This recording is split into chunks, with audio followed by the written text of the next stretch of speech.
The cold looks empty, a white silence stretching to the edge of the world. Ice, wind, and stone. A place where life should fail. Antarctica. The Arctic. High mountain glaciers. From a distance they appear dead.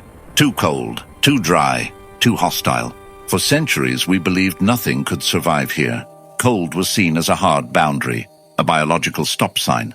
But the cold was never empty. It was only quiet. Beneath the ice inside frozen soils, locked within crystals older than cities, life waits, not thriving in spite of the cold, but because of it. Temperatures plunge far below freezing. Water turns solid. Chemical reactions slow to a crawl. Cells should rupture. Proteins should fail. And yet they don't. In the darkest polar winters, when the sun disappears for months, microscopic communities continue their work. They breathe. They grow. They divide slowly, patiently measuring time in decades instead of days. This is life operating at the edge of possibility. The cold preserves, but it also pressures. It strips existence down to essentials. Every unnecessary process is abandoned. Every wasted movement erased. What remains is resilience in its purest form. Scientists drilling through kilometers of ice expected sterile cores. Instead, they found cells entombed for hundreds of thousands of years, still intact, still viable. Some awaken when warmed, as if time itself had merely paused. These frozen worlds are not lifeless deserts. They are archives, libraries of survival strategies written in biology instead of ink. And as we begin to read them, a question forms beneath the ice. If life can endure here, where else might it be waiting? At the microscopic scale, cold becomes an entirely different challenge. Ice is not just frozen water. It is sharp. It expands. It tears cells apart from the inside. For most organisms, freezing is fatal. But cold-adapted life has learned a different chemistry. Some bacteria produce antifreeze, proteins molecules that cling to ice crystals and stop them from growing, not preventing freezing, but controlling it. Others replace water inside their cells with sugars and alcohol-like compounds. These act as molecular cushions, allowing tissues to freeze without breaking. It is not survival through strength. It is survival through precision. In the soils of Siberian permafrost, microbes persist in a near-suspended state. They repair DNA damage at a glacial pace. One correction every few years. Enough to stay alive, not enough to grow. Life reduced to maintenance. Some of these organisms have not divided in tens of thousands of years. They are alive, but barely moving through time. This rewrites what living means. Cold does something else too. It slows decay. Organic material accumulates. Energy becomes scarce but stable. In these conditions, evolution takes a different path. Speed matters less than endurance. Efficiency outweighs aggression. Even multicellular life adapts. Antarctic fish circulate antifreeze proteins through their blood. Insects survive being frozen solid, thawing in spring as if nothing happened. Cold does not eliminate life. It selects for patience. But the deepest cold environments hide an even stranger truth, one that exists without sunlight at all. Beneath ice sheets, under crushing pressure, entire ecosystems operate in darkness. To understand them, we have to go deeper. Far below the frozen surface, the ice begins to move. Slowly, relentlessly, kilometers thick, it presses down on the earth beneath it. The pressure generates heat, just enough. At the base of massive ice sheets, water exists where it shouldn't. Liquid lakes sealed away from the surface for millions of years. Lake Vostok, Lake Willans, hidden oceans trapped in darkness. No sunlight reaches them, no seasonal cycles, no contact with the modern world. And yet life, microbes here do not rely on photosynthesis. They feed on chemistry itself, iron, sulfur, hydrogen released from crushed rock. This is chemosynthesis, a way of living that ignores the sun entirely. These organisms form food webs built on stone and pressure, predators and prey existing in total blackness beneath the ice. Some ecosystems may be older than complex life on land. When scientists first sampled subglacial waters, contamination was a concern, but genetic signatures told a clear story. These organisms belong here, They evolved here, isolated, stable, patient. The cold above acts like a lid, sealing these worlds off from catastrophe, asteroid impacts, mass extinctions, climate swings. While life on the surface rose and fell, these communities endured. The implications reach far beyond Earth. Because icy worlds are not rare. Moons like Europa and Enceladus hide oceans beneath frozen crusts. Liquid water, chemical energy, and time. The same ingredients found here. The cold places on Earth are not anomalies.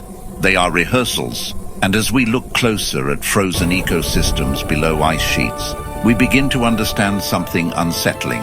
Life does not need comfort. It needs opportunity. The cold simply removes distractions, but ice does more than shelter life beneath it. It can carry life across time itself. Ice is not just a barrier, it is a vault.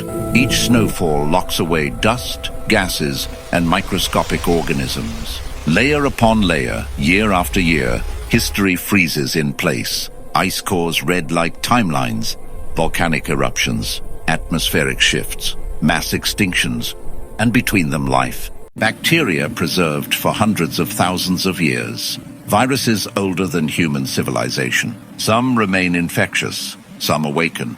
Music drops to a low hum. In Siberia, scientists revived microscopic animals, rotifers after 24,000 years in permafrost. They fed.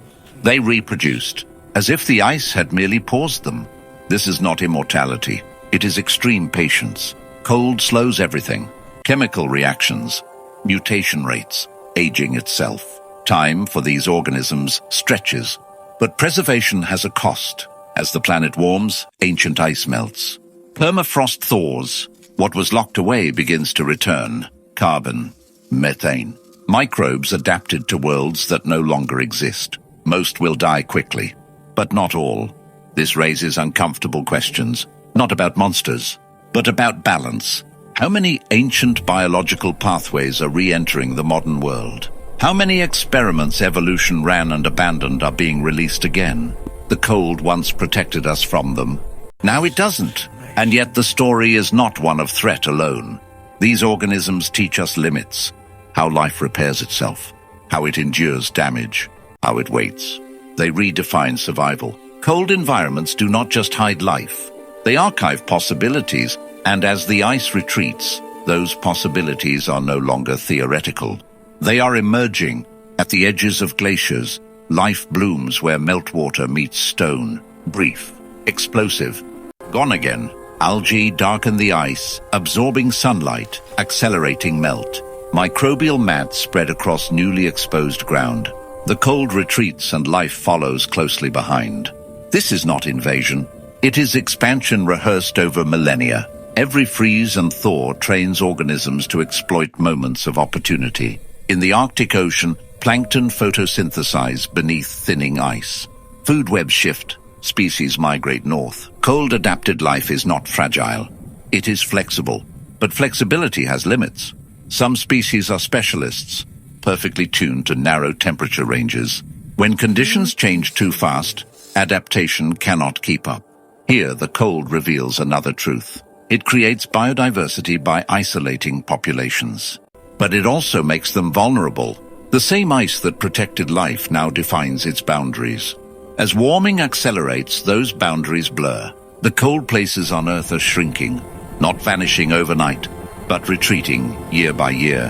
What survives may look very different from what existed before, and still life persists in the margins, in cracks, in shadows. In the last places where cold remains, these environments show us something profound. Life does not resist change by standing still. It survives by adapting, waiting, and moving when the moment is right. The cold has always been part of that story, not an enemy, but a filter. And the question now is not whether life can survive the cold. It is whether the cold can survive us. The coldest places on Earth feel distant, remote, irrelevant. But they are mirrors. They show us what life becomes when stripped to essentials. When energy is scarce, when time stretches. They show us resilience without speed, survival without dominance. From frozen microbes beneath ice sheets to preserved cells older than human memory. Life in the cold tells a quiet story. It does not shout, it endures. These organisms may hold clues to aging, preservation, even the limits of biology itself. They may guide our search for life beyond Earth, or remind us how fragile balance can be. As ice melts, archives open. As temperatures rise, boundaries shift. The cold is changing faster than it ever has, and still life responds, as it always has. Patiently, ingeniously, relentlessly. If life can wait tens of thousands of years in ice, if ecosystems can thrive without sunlight, if biology can slow time itself, then the real mystery is not why life exists in the cold. It is how much we still don't understand about life at all.